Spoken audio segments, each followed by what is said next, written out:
Kamala Harris waxed Donald Trump's ass from sun up to sundown from the moment they push record on this live. And, I was watching it with somebody who was a very right-wing, well, not very right-wing. I think a lot of right-wingers are just hearing headlines, and that's what this person was. They was like, if Kamala and them win, though, it's going down. It's all going down. And I was like, why?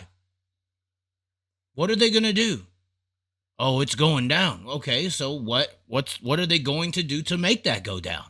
Do you know any of the policies? Do you know any of the things that they're going to do or might not do or continuously do? What are the exact things? And see, this is my problem with right-wing politics. We get caught up in these rabbit holes.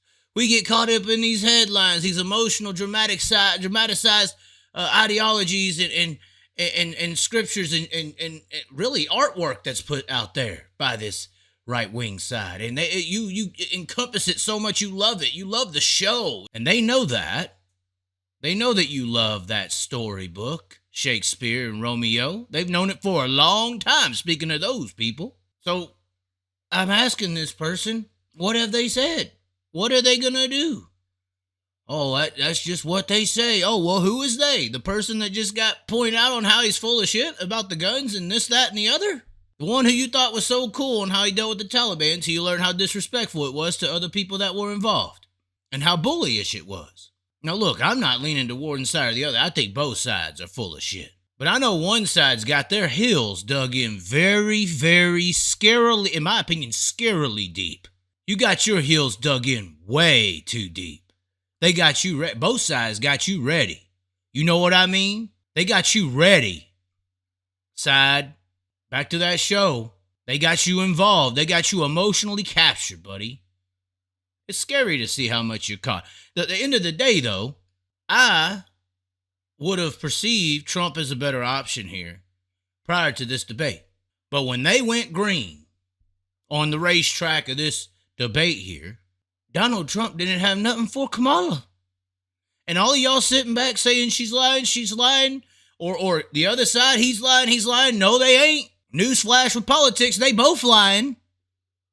But they're also calling out both sides bull, which I think both sides do have some bull. The difference here is, I know that potentially both sides have some stuff that they're going to do here that's going to screw me over as an American citizen.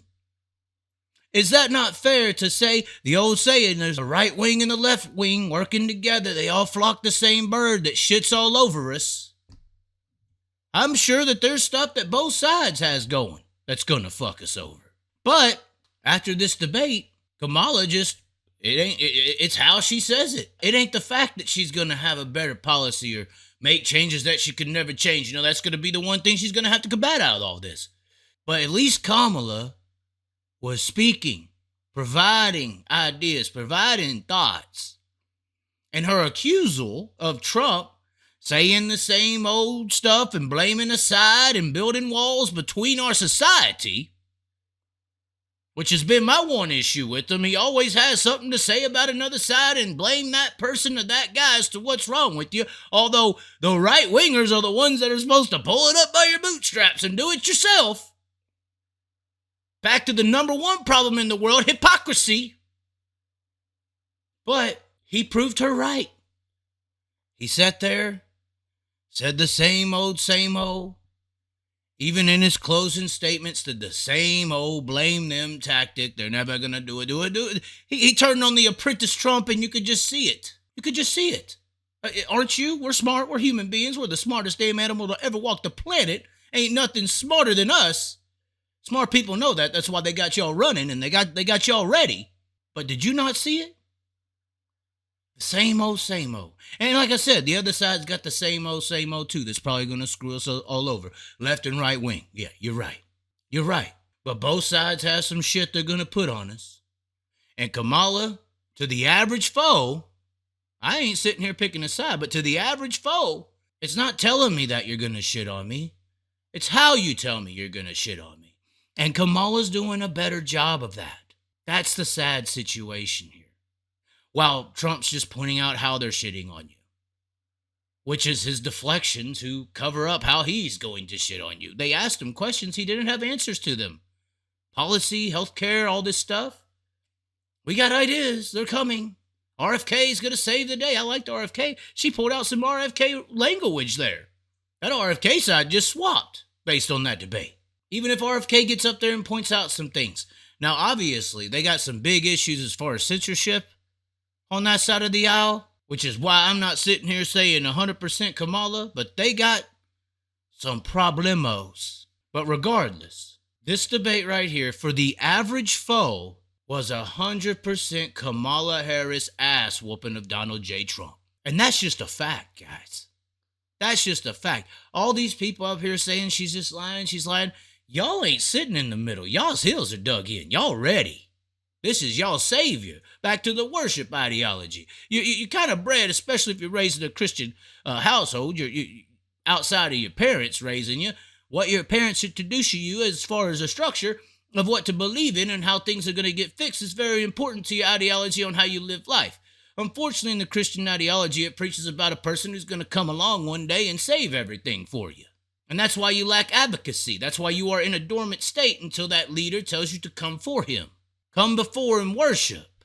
And this is basic understanding of how humans are made, why they think, why they decide, decision-making ideologies, worship tendencies, followship versus leadership. Some are not taught to lead. Most are taught to go and work hard all day. And of course, that's why blame the other side works in that ideology with our people, because there is a God and there is a devil, demons and angels. That's why politics is the new religion for most of that culture. God is the Trump, and the angels is his cabinet, and the devil is the Democrats, and the demons are their cabinet. It's so crazy how they got you. They got you. But like I said, the other side, just as bad. They got a lot of things wrong with them. Oh my, they got a lot of things wrong. Especially if you go down the rabbit hole I'm talking about, where they got all your heels dug in. It's a really super scary side over there. But I sit here and say it's all just teams with their mascots. Pick which animal you want to be, or thing. Regardless, ladies and gentlemen, that's what I have to say here about these, this debate here. Kamala Harris absolutely waxed Donald Trump's ass. It's kind of sad. Sometimes it ain't the car you got, it's how you're selling it. And if the only way you're going to sell your car is by telling everybody how bad the other car is, and you ain't going to tell me how good and what you're going to do and how you're going to do it, and you ain't got no answers on the gas mileage or the color or the interior, and you ain't got no answers for me on your car that you're trying to sell me, why am I going to buy it? And this is how the average American is thinking right now. And after this debate tonight, they ain't going for that sale anymore. It's old. It's tired. It's wore out. Except for those with their heels dug in. They only needed 12 million people, ladies and gentlemen. They only needed 12 million people.